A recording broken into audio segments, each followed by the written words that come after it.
homemade pizza with fresh milled flour. If you're on your fresh milled flour journey, hit that follow button, save this recipe so you can go try this later. Here's all the ingredients that you'll need for this recipe. Today I'm using some Kamut and hard white for my crust. I'm so excited to have my Kamut back in stock. Here's a side-by-side of the Kamut and hard white. Then you're going to grind your wheat berries down. You can use different blends of wheat berries for this.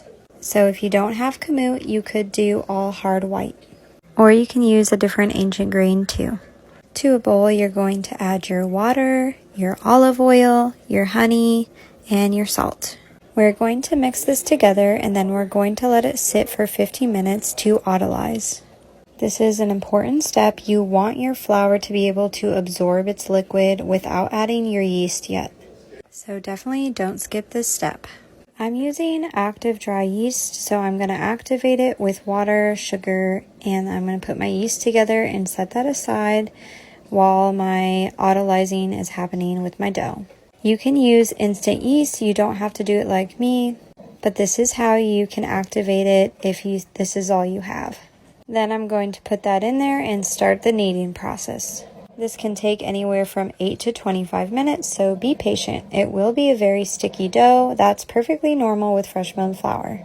Check for the window plane test to make sure that your gluten is good and developed. Then cover it and let it rest for an hour. Once your hour is up, you can take your dough and start to flatten it into a pizza. You can put olive oil down or lightly put some flour down on your surface. Don't use too much flour. Then I'm just going to poke some holes in it with a fork, add some Italian seasoning, and then put my sauce on. You can put any kind of toppings that you like. And then I will put my cheese on and pop it in the oven. I preheated my oven to 450 and I baked for about 13 minutes. Pull it out and let it cool down before you start cutting into it and enjoying. If you're new to fresh milled flour and you want to learn more, hit that follow button. And let's learn about fresh milled flour together.